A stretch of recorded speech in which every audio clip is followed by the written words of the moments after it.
Welcome one and all, it's time for yet another spice-tacular Kings of War battle report, following on from the previous game, Abyssal Dwarves versus Abyssals. Two forces who you would think would be friends, sharing the word Abyssal, but apparently not. And as I remove the episode thumbnail here, you'll see the first shot of the game, and as a special treat the world, I am joined by my opponent for this game, in fact. Hello there. Hello there. Yes. Will I introduce myself? You can if you like. Well, it's Ian Davis here. You may know me from such podcasts of Frantic Gamers. You may know him from those little-known podcasts, but more likely being introduced to his name for the first time. And his army is lining up there opposite the Abyssal Dwarfs, and you may think that's a bit of a cramped Abyssal Dwarf deployment. What's going on here? It's a very special scenario. So in the previous game, the Abyssal Dwarfs were attempting to storm the beach. I don't know whether the Abyssals have a particular beach culture, but apparently these ones do. They've got kind of this lush greenery with a beach attached to it. The Abyssal Dwarves are a bit jealous. Maybe they're sick of the lava, and they decided they'd give it a bit of an invade.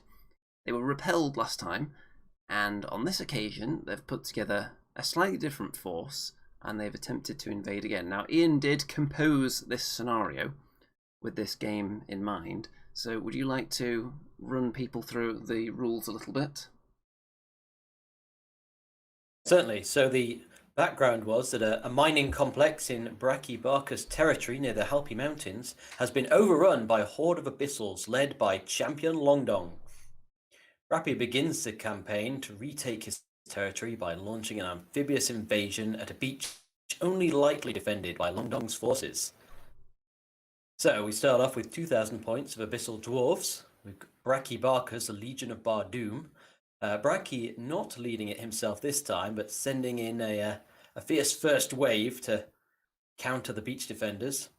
And 1,700 points of Forces of the Abyss, led by Champion Longdong. Yes, now people may think there's a bit of a points discrepancy there, so surely that's not going to be fair. But that's been factored in, so what redresses that balance a bit in this scenario?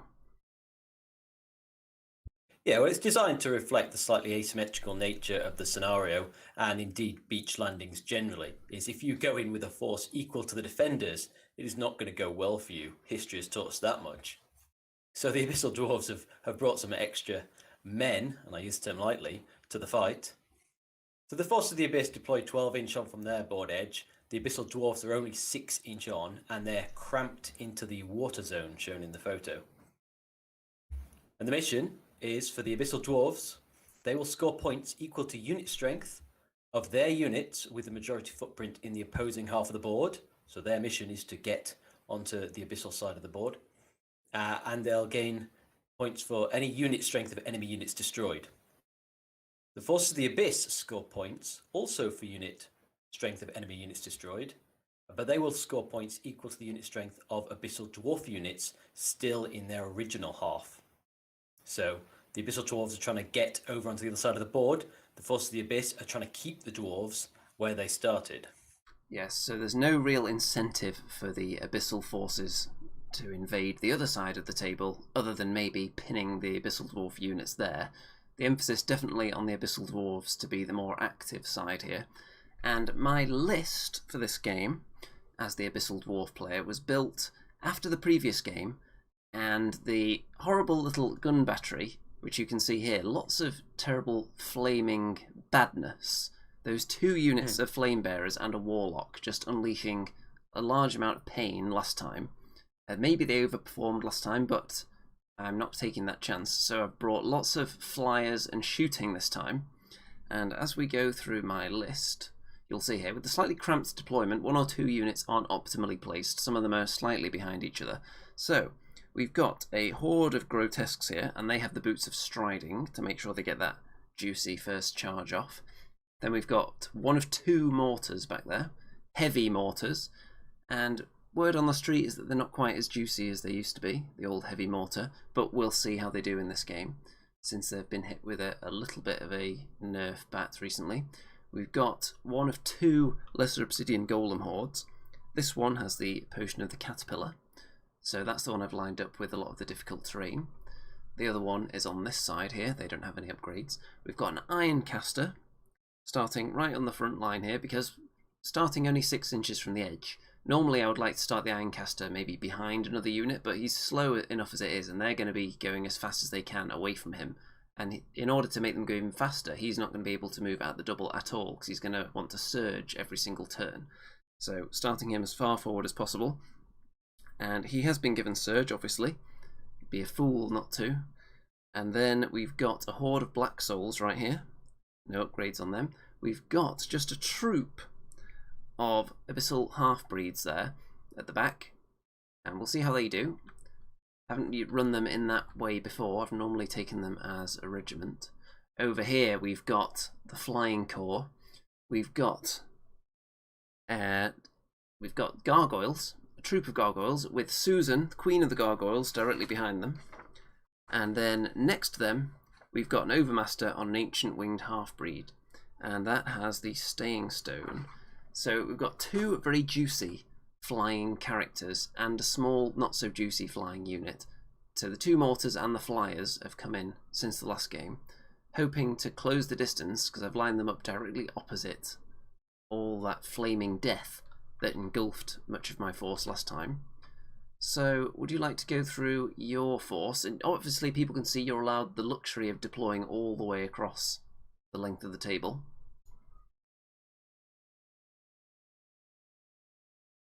Luxurious. Okay, so starting from the left, as shown in the picture. I'm sorry, the right. So Gargoyles, a troop of. Next, and they've got the Blood of the Old King item. Give them a little bit of extra punch in combat, although it may cost them their lives. Next to that, a regiment of Succubi with the Brew of Strength for extra punchy power. And they're lined up behind a nice little wall. And safe.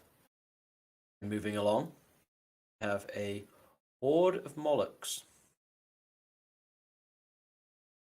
Molochs have the Sir Jesse's Boots of Striding token to help them forge through the wood right in front of them without any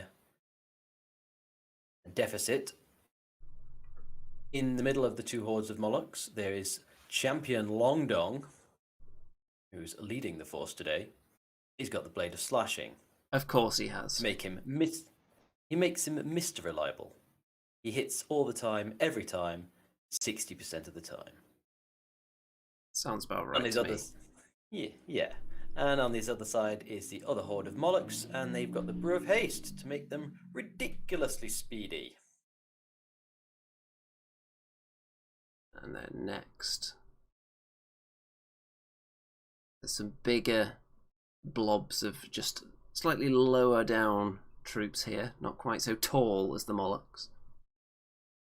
They are lowly, but they are legion. So we have a horde of lower abyssals. They are equipped in the standard fashion, but they have the Hammer of Measured Strength. It's almost the right words for it. Hammer of Measured Force. Yes, very useful against my big wall of defense 6 that I often bring with the Abyssal Dwarfs. Yes, it perhaps wasn't a coincidence that they ended up with that item. Always likely to be useful against Abyssal Dwarves. And then on the right-hand side of the board, we have Fire Team Alpha. Heroes from the warm-up match. Warlock, the Abyssal Warlock, with his 5 bolts of fiery goodness. And a dab hand in combat, some might say. Not many, but some. And then his 2 squads, regiments of flame bearers. No magic items on these 3 units. They're perfectly good as they are. Now, one thing to point out is that you can, in the background, see part of maybe human hands, bit of human arm there, and a couple of veins visible as well. It's important to note. It's not that important. And yes, that's definite vein confirmation there we've got in this next image. As we didn't capture in any of the previous images that you've got these lovely tortured souls out there on the flank. What are they armed with? They're right on the right-hand side, and they're there to watch the flame bearers flank and move in to intercept anyone trying to beat them into pulp. And we'll see if that works out or not. Yes, so... and they've got the diadem of dragonkind, just in chance they get a chance to flameball somebody. Well, yes. Just so they're not sat idle. So normally what I like to do with the Abyssal Dwarves when I take the Overmaster on the Ancient Winged Half-Breed is put that right out on the flank, maybe even Susan on the other flank, just send them forward immediately as far as they can go and then just turn them inwards to prevent the enemy advance while I mortar them off the table. But I have to get into the other half this time. My opponent does not have to come to me at all, can either kill things as they reach his lines or just stop me at the middle, and I'm already starting a little bit further back. So on this occasion you can see they're lined up against the so-called Fire Team Alpha, and I'm going to attempt to thrust this entire flying little wing of the army here straight into them and either tie them up while everything else moves up, because I'm not overly concerned about the rest of the battle line. Starting off with more points, if I can weaken the enemy sufficiently with the mortars, if I could kill any one unit other than the gargoyles, I would very much like my chances then, because I'd be matching up. The couple of Moloch units are obviously scary, the Succubus unit's scary, lower Abyssals, scary-ish depending who they actually get to fight, but against all these units I've got here, if I can just delete one thing with the mortars, I'd be very confident, and then my flyers, I would hope, can take on that little gun battery there. So we shall see. What's the positioning thinking behind the Abyssal moves here? Because obviously you put your entire army down before I did, as the scenario dictated. So what were you going for here? Well, Fire Team Alpha have got a nice open field in front of them. There's a little wall in front of them, but otherwise it's basically empty beach. So whatever you were going to position opposite them, they were going to come into a wall of firebolts with very little protection.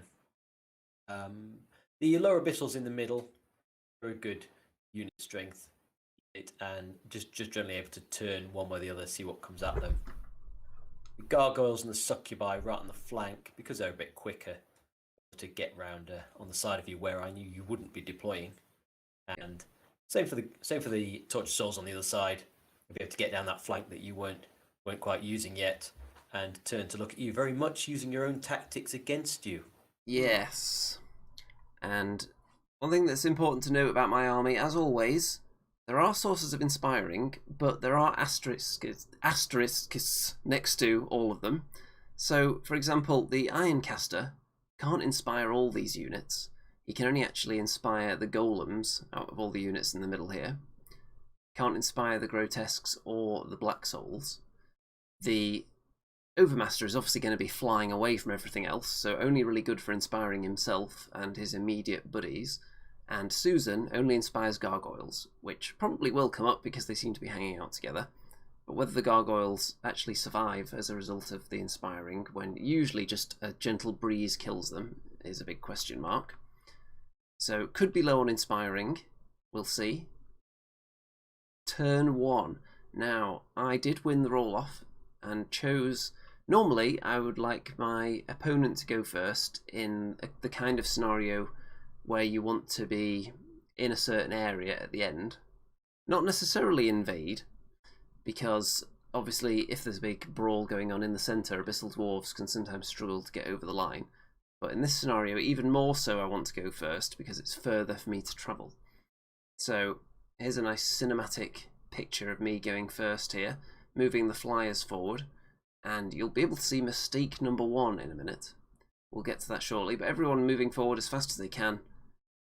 Not quite as fast as they can if it would leave them in enemy charge range, because that would be silly.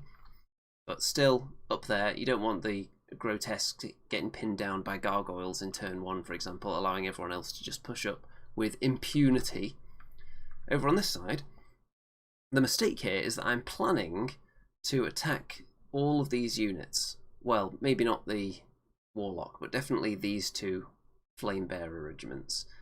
And this big guy wants to charge this unit here, because that means he's got no chance of being flanked by a hammer of measured force wielding lower abyssal horde, which is potentially a threat to him, leaving the Gargoyles and Susan to attack that unit.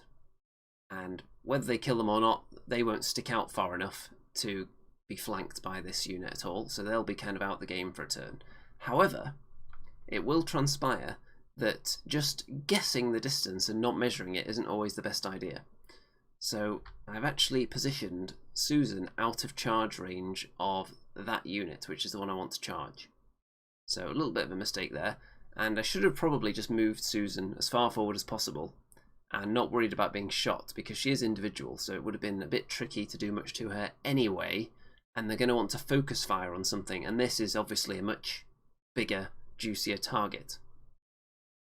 We have got Mod and Guy in the chat. Hello there. Yes, pre-measuring is a thing that I should have done in this instance, and I think I did measure with the Gargoyles, but probably not with Susan, which is obviously a mistake, because obviously, as it turned out, she was out of range. Now, as you're looking down the barrels of your guns at this little flying squad here, would you have targeted Susan had she been out in the open, or would you have just poured everything into the Overmaster? Probably not. I think the Overmaster represented the bigger threat, and was going to be easier to shoot in terms of the hit roll. Yes. I think Susan might have just been better off in that little swamp area, because being area terrain, that would have given her cover and the individual. Definitely, as well. She shouldn't have been as concerned about your shooting ability as she was. She should have just gone straight forward and made sure she was in range of numerous targets, because she's the kind of character that you want having options either to attack something herself or helping out in another combat where required. And she doesn't give herself too many options in the position I've got her in here, unfortunately. Let's see what the mortars can do in this round. So, we've actually put... Now, this is way more visible on camera than it was to my eyeballs during the game, but it looks like I've got 3 wounds on these Molochs here with the mortar, which is an okay start, but the mortars, they deal out more reliable damage now than they used to back in the old days, but it's also less damage. So on an army with a lot of regeneration, maybe that isn't going to work quite so well, because you really want to be taking them off in one go or not hurting them at all. It's the same when you've got an opponent with lots of healing. You want to be killing them or not bothering usually, unless you're tying up their wizards from casting other spells and forcing them to heal, which is a factor as well. But in this instance it's just regen, so that's not an issue. So we're moving on to turn 1 for the Abyssal forces now, and they don't have to advance too far, but they are advancing a little bit, just shaping their lines somewhat and moving up a little bit. The Gargoyles here have, of course, used my own infamous strategy of just fly straight forward as fast as you can and turn sideways, as you were saying. And any particular thoughts to the shape of this battle line you're putting forward here? Yeah, well, it's much like you suggest that the Gargoyles, whilst not potent in close combat, will be much more effective in a flank, and it makes you worry about it. You know, it's psychological, the impact of Gargoyles, more than anything.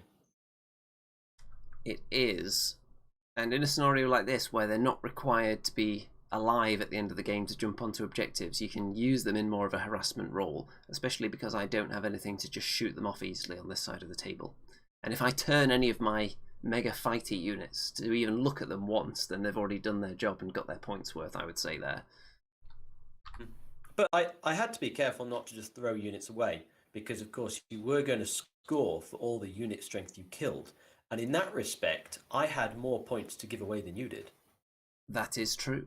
So you definitely don't want to just throw them away willy-nilly. It has to be with a purpose, and I would say if he can encourage the grotesques to not advance quite so far or to turn round and look at them, then that would be mission accomplished for them. Let's see what the so-called Fire Team Alpha managed to dish out in this turn. 4 wounds onto the Overmaster, and Mod in the chat there has pointed out that on average, we'll only do 5 wounds from the 2 Flame Bearer regiments, but of course there is the Warlock as well. So you would expect to maybe do a teensy bit more than 4. But with regen, it's going to be... My disappointment was real. Yes, you're going to have a tough time bringing this thing down with the regen, and it's probably going to reach your lines, but can you weaken it enough and those wounds not come back sufficiently so that it can then be killed after it hits the lines? And that's how we're looking at the moment, so not much of an advance from the Abyssals. The Tortured Souls haven't advanced too much either. They're looking out over this side, obviously preparing for the multiple charges that are coming in on Fireteam Alpha, ready to pose a threat to those flanks. Which I'm probably not as concerned as I should be about Tortured Souls. Because looking at their stats, they're not actually horrendous. They're not like a Gargoyle level unit at all. They're certainly more of a threat. But I tend to view them with a little bit of disdain sometimes. It's funny you say that, actually, because they've got less attacks. They're hitting on 4s just the same, but they do have the crushing 1. Yes. Which is helpful. That's very important. But they're less maneuverable. They're slower and they don't have nimble. So getting the best out of Tortured Souls is probably more difficult than getting what you might expect out of Gargoyles. Yes, because let's see, how much you're paying for the Tortured Souls? A lot more, especially with the diadem you've put on them. You're paying a lot more than you are for the Gargoyles. But I think it is just that crushing strength. And Life Leech pretty useful, and not being able to waver them. The nerve is much higher as well. Yeah, the survivability is certainly better. Yeah, much more survivable, and the crushing strength. So I should probably view them as a little bit more of a threat than I do. But you don't want to overestimate them either. So turn 2 for the Abyssal Dwarfs, and you can see that because Susan was foolishly positioned out of range of this unit, she was then forced to go after this unit with the Gargoyles. And actually, no, Susan went after this unit on her own because I felt this unit, with it being hindered charge from the Overmaster, would need the Gargoyles in support just to add an extra wound or 2 maybe, which could make the difference. Hoping that would be enough. On average, I think wavering them is probably about right, actually, and that is what happened ultimately. So the Overmaster, I looked at it and thought, you know what, the chances of me killing that unit, it's not obscenely high, but it wouldn't be ridiculous if it did happen. And then I'd be able to turn and face the lower Abyssals and not have to take them in the flank, and I'd be able to turn the Gargoyles to possibly prevent much flank action coming in from the other side. And even if they do get a charge in the flank here, it's going to be hindered. So I'm thinking, you know what, why not go for it? Because obviously, before I attempted to regenerate any wounds, that decision was made as well. I regenerated 1, so had I got more of them, I would have been even more confident there. But still, I'm quite happy. After what happened in the last game, I'm happy to just tie up these units while everything else comes up, because I am up on points. So maybe being a bit reckless there with an expensive unit, but I have more points and I need to get forward, and I can't get forward if these are killing everything. So we'll see how that goes. Of course, I did have options here. I could have quite easily just thrown the Gargoyles in on their own against one of the units, thrown Susan into the other unit. That would have locked them down, probably, because you'd expect the Gargoyles to do a wound. So that would have stopped them shooting for a turn. And then position the Overmaster not in a position where the Tortured Souls could see, and maybe get a flank of its own opened up somewhere. So you don't always have to throw everything in. But I felt on this occasion that I was so traumatised by the experience of fighting that fire team last time that I decided I had to just throw everything at it immediately and onward with the advance. So you can see my surge rolls have been pretty reliable. I've got the same on each one in each turn, so they're about the same point on the battlefield now, keeping pace with everything else. I decided to totally ignore the Gargoyles, because even with Blood of the Old King, I think making a hindered charge into the flank of the Grotesques, at best, they're not going to do more than a couple of wounds, in my estimation. And then I've got regeneration, and it's probably better than looking at them. The temptation is always there when there's a unit that's looking at your flank to turn round and factor them in. But I decided, you know what, they're not enough of a threat to even warrant staring at. I offered you temptation and you declined. Yes, I declined that temptation, but I did take the juicy temptation offer in form of your fire team there with all my flyers. And that was the reason they were in the list, so I was happy to take that bit of temptation there. Half-breeds hanging out behind the Black Souls, and really they're a very fragile unit. So they'll hit something, but if they get shot, they will die. What did the mortars accomplish this time? Well, I managed to chip another wound onto this unit, I think. And they had regenerated some in the previous turn, which I don't think I mentioned. And that's it. So the mortar's not doing anything significant so far, which I would have liked to see happen, obviously. But alas, look at that beautiful cinematic shot there. And then, whew, it's like a professional video. Look at that. Change in focus. Very cinematic. And you can even see out the windows. So you can't get this kind of quality content anywhere else. Turn 2 for the Forces of the Abyss. Now, did you have any dilemmas here in your mind about how to proceed with this whole mess? Or was it pretty clear what you had to do? I considered various options. I mean, the lower Abyssals were definitely going into the flank of the Abyssal. The Overmaster. The big thing, the Overmaster, that's the one. Yeah, because I mean they were parked right there. It was their target. They were going to go in there and clobber him with their hammer of very measured, deeply painful force. The Torch of Souls, on the other hand, were right over there on the left-hand side and could have gone into Susan, the Gargoyles, or the Overmaster. They had their pick of the bunch, and so I really had to decide what the big threat was there. Susan, I mean, always going to be tricky and a real pain in the ass in a game, and that may prove to be the case in this one as well. But because the lower Abyssals were going in against the Overmaster, I decided to apply lots of force and make sure the job got done. Yes, and Susan, unlikely to be killed by the Flame Bearers, probably unlikely to be killed as well if the Tortured Souls had joined in. So on this occasion you had a chance to take out something that's a big threat. So compared to something that isn't going to score anything in the scenario in Susan. So probably looks like a good move. Over here the Gargoyles do actually make the charge on the Grotesques. We couldn't really position them in a spot without the hedges knocking them over, so they're just there, but they are actually charged in. Which, when I saw that happen, I thought, interesting, they'll do a couple of wounds, and is he trying to tempt me to countercharge them, perhaps? Is there going to be an advance coming? The other option that you had, obviously, was to just spin them round and camp in front of the Grotesques in order to cover an advance with your other units. Fancy that. I thought I'll go for the flank charge and see if I can tempt you. Try to divert them over to one side. Yeah, so there is an advance here with the Molochs, and I think these are the ones with the boots of striding, so they don't care about sitting in terrain. And right. The Succubus unit, I think initially one of these units was sent further forward, and then you move them back a little bit. Because I think that picture's not quite true. I did move them that far forward and then decided I didn't really want them in charge range. I'd wait for you to come to me. So they budged back a little closer to the wall. And then here you can see that the Abyssal Champion is clearly doing some kind of shooting attack that's put 2 wounds onto the lesser obsidian golems there. Which is always a nice little bonus, especially for a unit that I don't want to be healing because it's going to prevent me using Surge.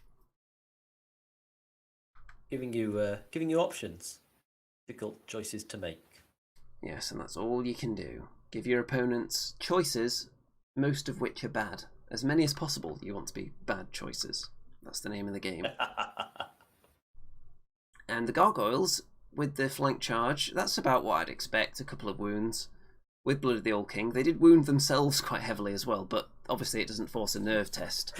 And they're not going to be overly concerned by that because Gargoyles do tend to die from the first thing that hits them anyway, so already being damaged isn't much of a hindrance to them. And more wounds on themselves than the enemy didn't feel great, though. I'm sure it didn't. And the Overmaster is dead. Now, the amount of damage could have been higher, because with that amount there, it was possible that with 2 attempts at the nerve roll, you could have had 1 slightly bad one. So it was a good job the Tortured Souls did go in, because just with the lower, lesser Abyssals in the flank and the Warlock, then it probably wouldn't have been enough. No, it wouldn't have been great. It would have been very risky. With the hindered charge. So with that, definitely was enough here. No obscenely poor nerve roll to save the Overmaster there. So Mod says, interesting. Blood of the Old Kings on Gargoyles is something I've not seen before. It does ensure the crucial wound or 2. Yes, I don't think you'll never.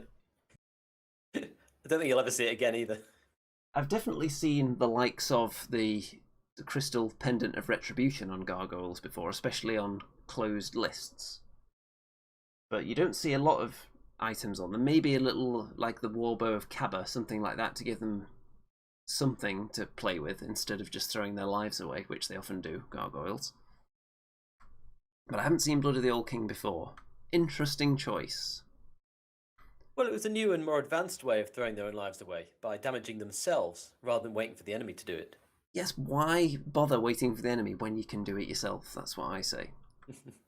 And here, the Tortured Souls have obviously spun round, freeing up the space for the lower Abyssals. I was hoping that maybe there was some kind of shenanigan, like the Warlock would only fall back 1 inch and they wouldn't be able to turn round, which would have been highly amusing to me.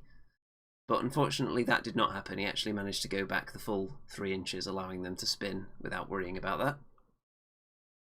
So there you go. It might not have made a difference anyway, but it would have been funny if they'd been trapped in there somehow.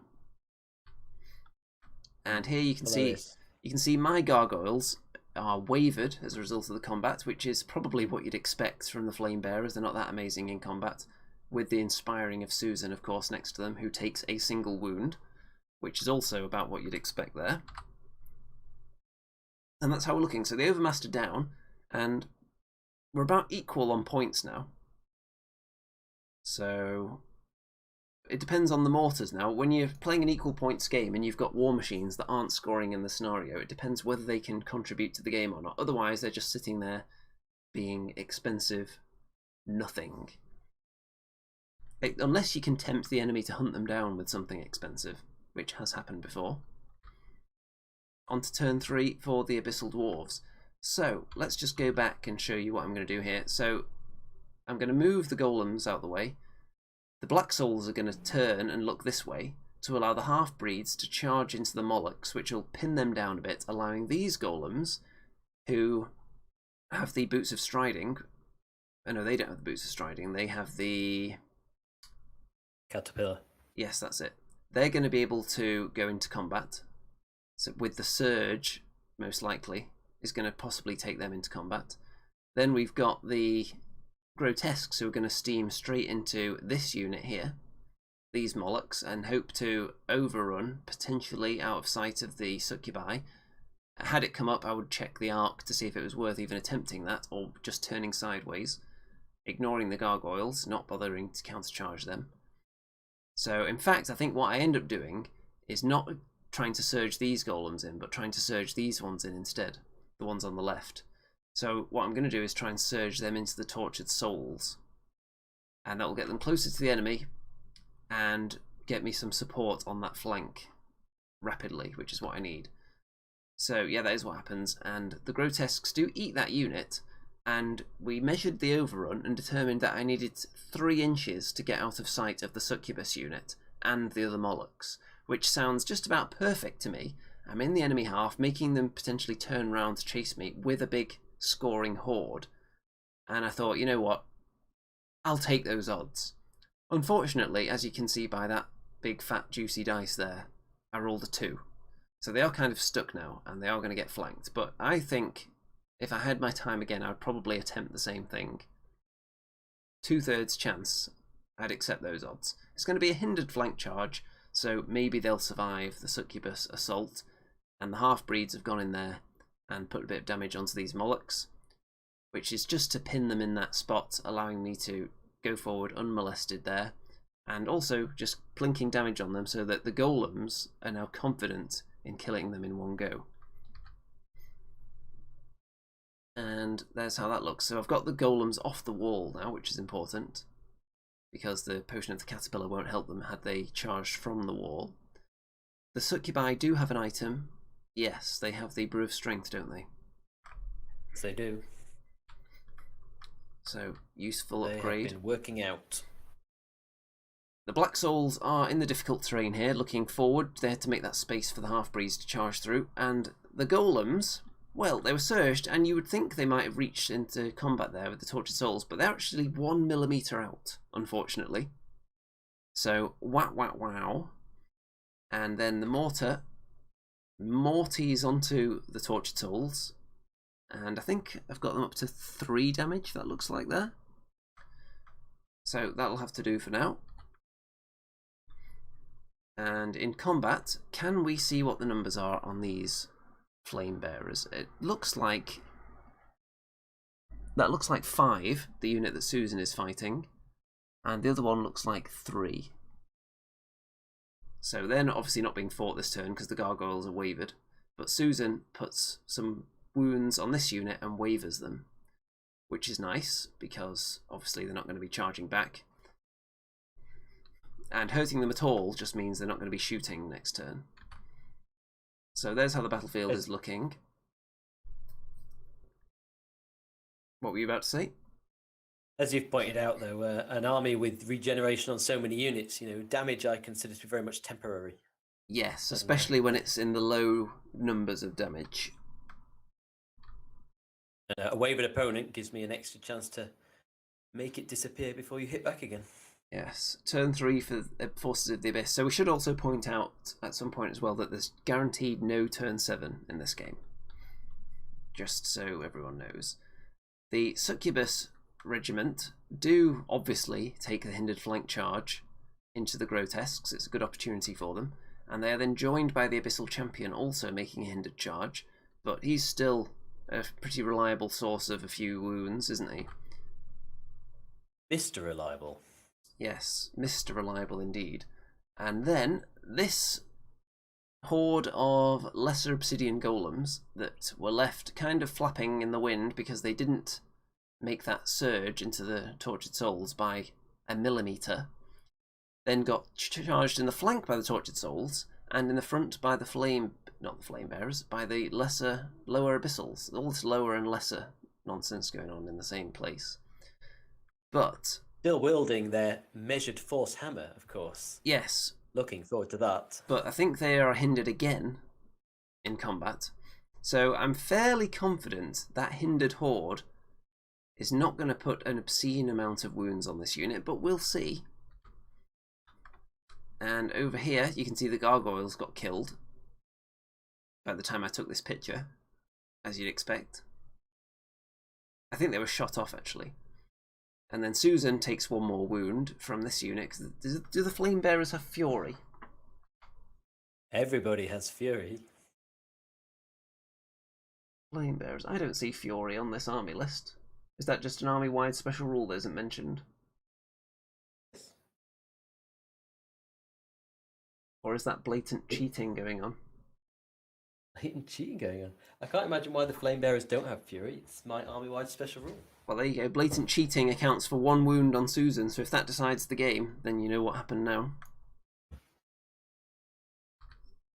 So let's see what happens here. Well, the golems take a bit of damage, up to 8, which is a pretty solid result, I would say, for me. I think that's definitely very survivable. However, there's the nerve roll. A juicy 9 manages to take them out.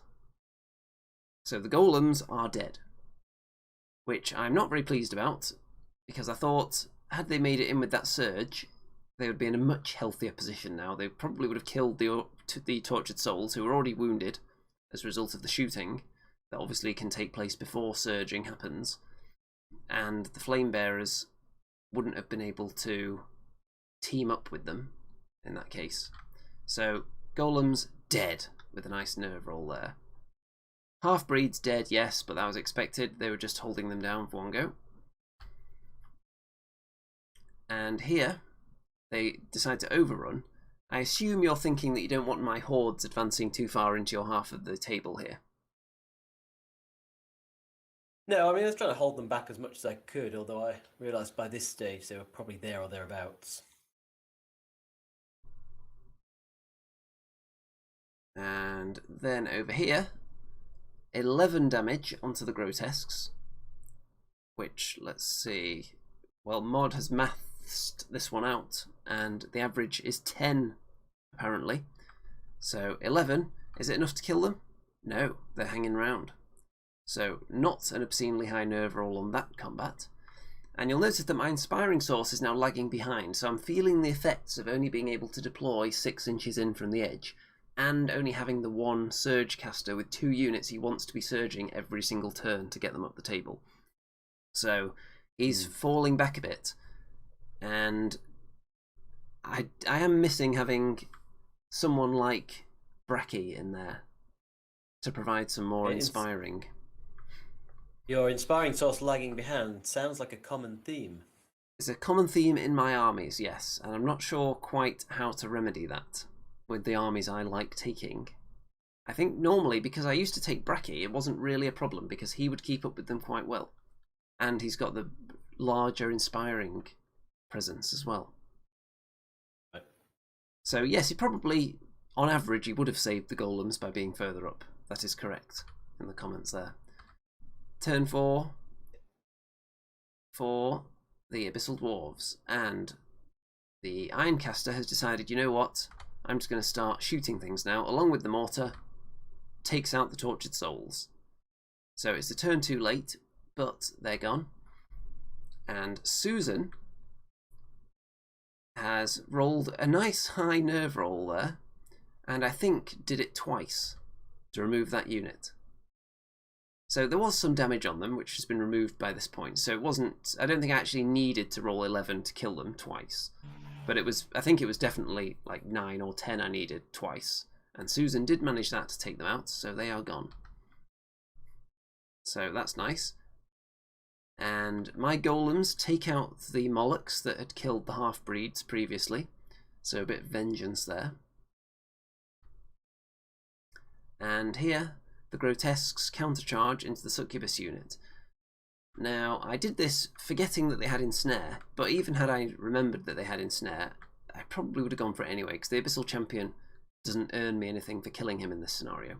So I probably would have gone for this, and I have put some damage on them, but it's not enough to kill them. The Black Souls fighting the lower Abyssals, they actually do pretty woefully in combat and barely do any damage. I think it looks like about, is that 3 or 5 there? It's not a very large number, but I was expecting them to do a teensy bit more. Susan overruns, which is just for show really, doesn't actually change much. And yes, the grotesques only regenerated 2 wounds, that is correct.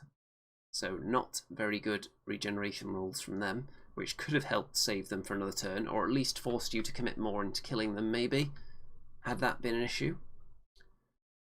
And I think we're on to the Abyssal turn here.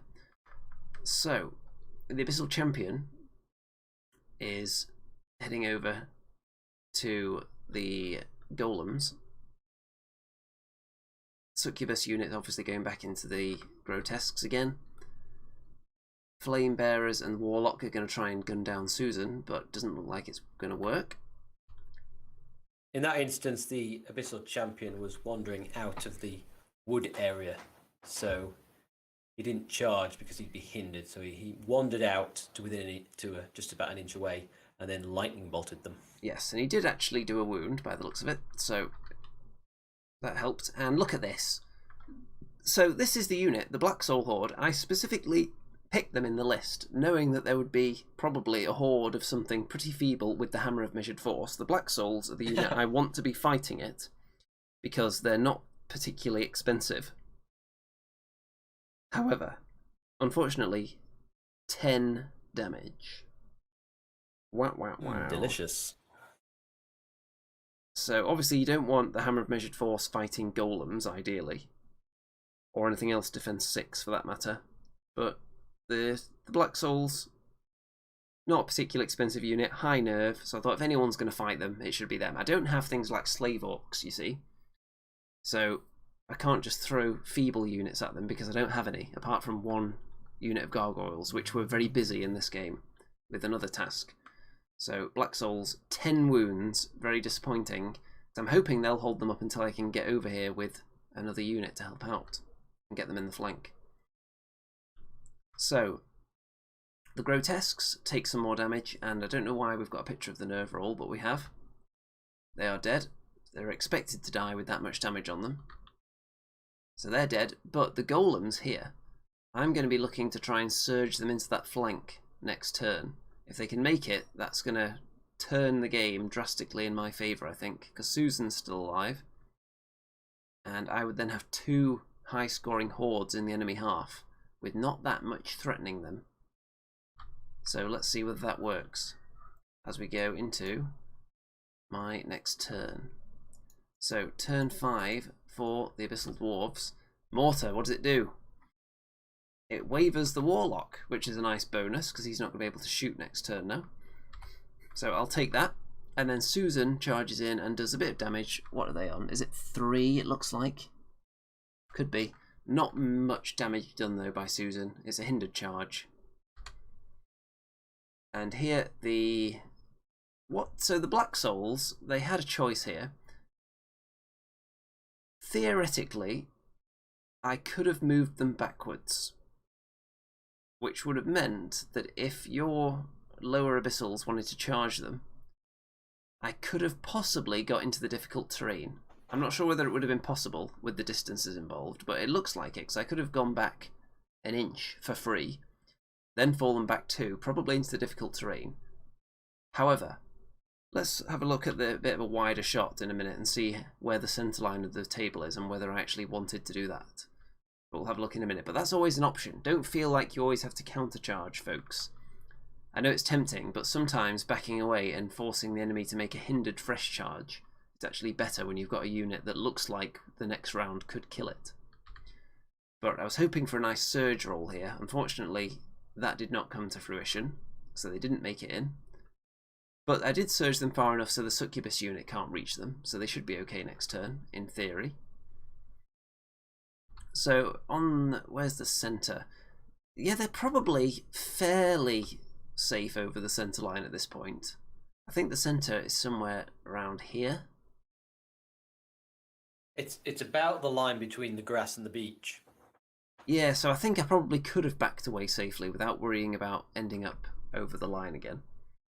So that's something it's something I should have done, but I was also going all out trying to kill this unit. So the flank charge, along with the front charge of the Black Souls, definitely would have been enough to kill them. So obviously the Hoard in the flank you would hope is enough, but a slightly poor roll potentially could scupper that idea. And it was a gamble not backing them away. Turn 5 for the forces of the Abyss. So the Abyssal Champion has charged into the rear of the Golems because the Succubi can't make it. So what's you thinking there?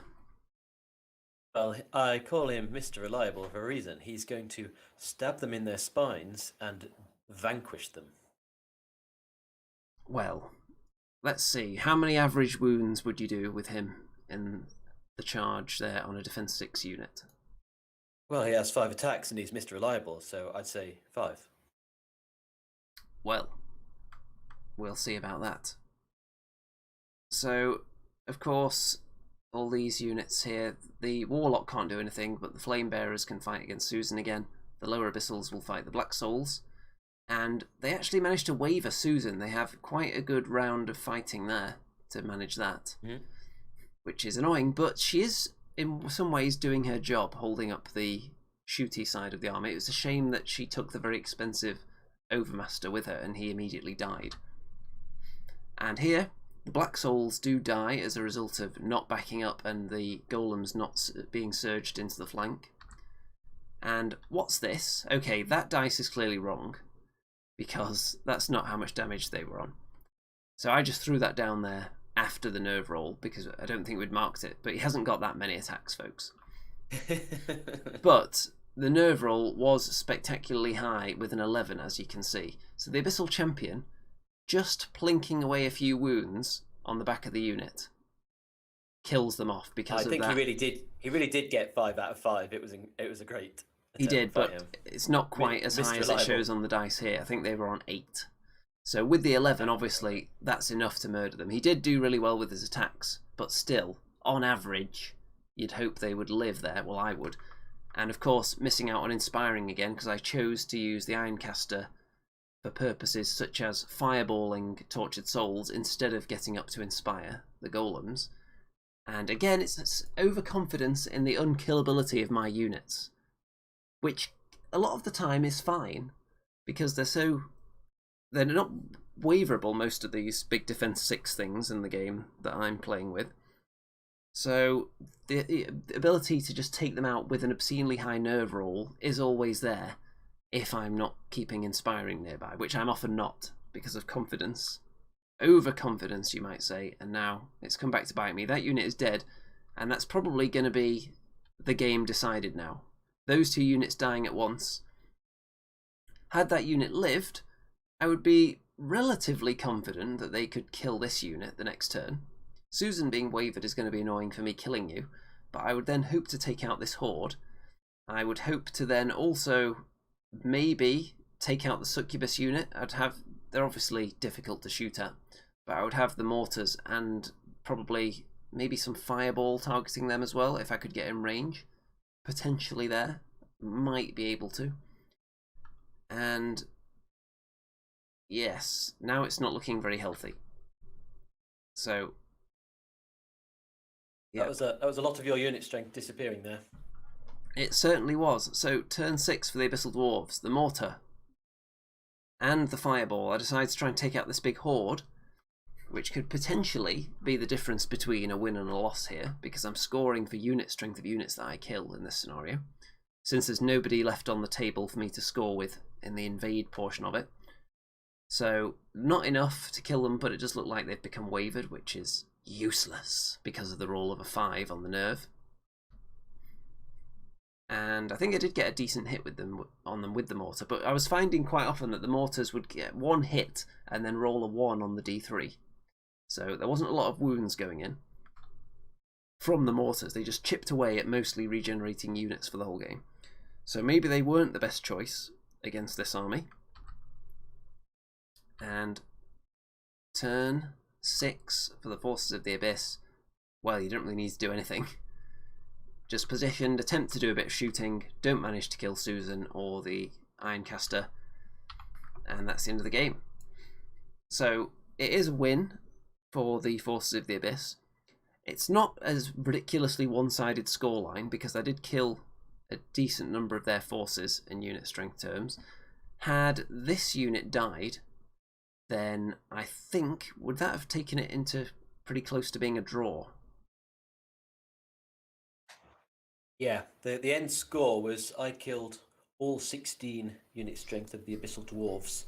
So although you had a lot of little things left over, none of them had unit strength, and you'd killed 12 points of unit strength of the Abyssals. If you'd killed that Hoard of lower Abyssals, that would have been another 4 to take it to 16 all. Yes, so there you go. I found, after seeing that result and how close that was, found the scenario to be pretty balanced, actually. The not huge points difference between the army was definitely counterbalanced by starting further back, and the emphasis being on the Abyssal Dwarves to advance, and anytime you're the one forced to come forward in a game, it's always a little bit of a disadvantage, and the cramped deployment as well is a bit of an issue. But I felt like that was counterbalanced with the 300 extra points, which I decided to kamikaze into your lines in turn 2. Yeah, the relative unit strength of the 2 armies was probably the most interesting fact, because although you had an extra 300 points, you had 5 less unit strength than me. And of course that could have worked against you or for you, because whilst you were trying to get unit strength onto my side of the board, it also meant you had less points to lose. That is true. So there was... Go ahead. Well, that's how it turned out, isn't it? That if you'd managed to kill a bit more of me, that even though I'd got rid of all your unit strength, actually you'd have snatched a victory if you'd done the same to me. Yes, so the units I was hoping to have killed by now, and even with the last minute shooting, it was very possible I could have taken this unit out and snatched a draw. So, yes, I would have obviously liked those golems to not be killed from a charge from an individual. That would have been nice. But that was not to be. What would I change if I was going back to rebuild this list? I don't think I would even bother putting the mortars in. And what could I have got for that? So, the two mortars combined are 230 points, which would have been enough to throw in Bracky and a few points left over for artifacts for somebody. And that probably would have been a good idea, actually. I would have had more points tied up in things that weren't going to score, but he would have provided a vast amount of inspiring. It would have been a very inspiring army by my standards if he was in there. And he also would have been able to help out in some combat. Mod says, Bracky ditch the half-breeds. Yeah, they were kind of thrown in there because I didn't have a lot to fit that points profile. Because the half-breeds, 130 points.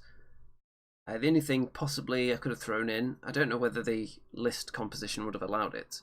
I haven't calculated that, but I could have thrown in a third mortar, which again would have been just like tripling down on something that already didn't do much. So I don't think that would have achieved much. But if I took out the mortars, I could have increased the half-breed unit, or I could have put in like a Hellfane if I took out the half-breeds and the mortars, or a greater obsidian golem and some artifacts. This is an interesting point because I think perhaps you could have done more with them. If you look at the original deployment zone, the water section is flanked on both sides by a hill in your deployment zone. Whilst you weren't allowed to deploy on it, you could have taken your first turn to move the mortars onto it, and then they might have had a much better selection of targets, as well as avoiding anything blocking their path. Yes, you see there, when I laid out the battlefield in advance of your arrival, I thought, that'd be a good idea. If there are mortars, which seemed likely, I thought you might move them up onto the hills, but you deployed them much closer to the centre, and it did mean there was often units in front of them, limiting your target selection. Yes, my thinking behind that was, I don't want to have to guard these mortars at all. So if I put them on the flank, that makes them a juicy target for Gargoyles with Blood of the Old King to mop them up over the course of the game. Probably take them about 3 turns to get through them, I imagine. 4 at worst, so that's 2 turns minimum where I'm not shooting. And if I was moving them onto the hill as well, that's another turn where I'm not shooting. So that was my thinking behind it. Maybe you wouldn't have even wanted to do that with the Gargoyles anyway, because they weren't exactly decimating your lines with their mortar shells. So that could have been an option. I think the half-breeds, I don't think they really needed to be behind the Black Souls, because you didn't have much shooting on that side of the table. Your little bit of lightning bolt, I think it is, with the Abyssal Champion, I don't think that would be a huge threat to them. Their nerve isn't very high, but you wouldn't want to be just aiming it at them for the whole game. So maybe they could have been, I could have cramped the units together a bit more and deployed them alongside the Grotesques potentially to give me more speedy threats and more multi-charge options instead of them kind of being tucked behind another unit here. And all in all, I think my list is the main issue. And also, obviously, silly things like Susan not being within charge range of the unit she actually wanted to fight, leading to the Overmaster getting flanked because I was too impatient and didn't want to just move it like over here for a turn and bide my time and wait and see if you wanted to try flanking Gargoyles, which would have been probably not the move you went for. So patience, even in scenarios when you want to get your whole army into the enemy's half. Is there anything you would change about your list looking back on that, or your positioning perhaps?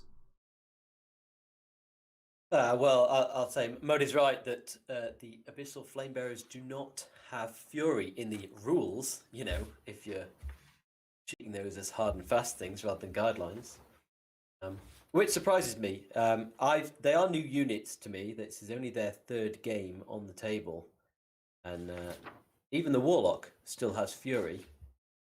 And I think I just assumed they would have, but they don't. It's an easy thing to forget when it's an army-wide special rule. It's like when I'm using Susan, especially since she used to have Vicious. I now start moving my hand towards the wands as if I'm going to roll them for Vicious, and then think, nope, she doesn't have that anymore. No Gargoyle units do, and she is, of course, despite being Queen of the Gargoyles, she is still a Gargoyle. Yeah, I mean, it's one of those things with having played very little of 3rd edition. I think I played one event and a handful of one-off games, and the Flamebearers are new units to the army. You know, if you haven't been relentlessly playing Kings of War on a Universal Battle, then for us pure tabletop gamers, we're a bit rusty on 3rd edition, and some things will catch that, so we'll have to keep an eye out for that. Well, what I would say is that using Fury on a unit that didn't have it invalidates the entire game, and we should probably treat that as null and void, or potentially, we'll see what the audience thinks, either null and void or a default victory for the Abyssal Dwarfs, I think, is the only fair way to go. Well, perhaps so. Perhaps when reviewing the evidence, the stewards have given the award to the Abyssal Dwarfs, and their invasion was successful after all. Yes, the game totally swung on that 1 point of damage you did as a result of that Fury usage that was illegal. And now, where you say rematch in the comments there is going to be a further game that's going to continue this little narrative that's being woven here. So we have to see whether either the forces of the Abyss decide, you know what, we're sick of our beach being invaded, we're going to go after the retreating boats of the Abyssal Dwarves and find out where they're landing and try and invade their island for a change to give them a taste of their own medicine, or whether the Abyssal Dwarves are going to strike potentially at somewhere else, maybe across the Abyssal Coast, the luxurious coconut deck chair Abyssal Coast. I think the newfound cowardliness of the Flamebearers will mean that the Abyssal Dwarves have finally got the foothold they needed, and they'll be striking further inland in the next game. I think that's fair. They'll be going right for the heart of this lush green land that the Abyssals have claimed. I wonder which faction they took this area over from, because they can't be natives of this land, surely, with all the flames going on, generally, with the Abyss. No, I don't know. Happy Mountains. Well, maybe. If they just... It's a contested region, I think. Yes, that's always the answer to everything. It's a contested region. That explains why everyone's there and why all their bases don't match the battlefield. It's just contested. Okay, everybody. Thanks for watching, all the audience that have stuck through to the end. And people who have stuck through to the end, you obviously enjoy this content so much that I know, as we speak, before I even mentioned it, you are heading on over to pledge a decent portion of your life savings to my Patreon account. I think that's safe to say. Don't even really need to mention it. And of course, thanks to Ian for joining us for his own tactical inputs from the other side of the table. Very welcome. And what's coming up this week? Well, tomorrow on this channel we've got the Andy and Rome show looking at the new Age of Sigmar Dragon Riders, which have just popped up today as one of the topics. And then there's an Age of Sigmar battle report coming up this week as well, probably on Wednesday, which is a very spicy game that does include the Star Drake, for those of you who like that model, because it is very spicy. And other than that, keep your eyes peeled. And don't forget to check out the Facebook group. You can join the Discord server in the video description as well. Follow me on Twitter. I'm on Instagram as well. All these things you should be doing if you're already a dedicated supporter of this channel. And go on, throw your life savings at me. You know you want to. And with that, all that remains to be said is keep it spicy and good night out there, whatever you are.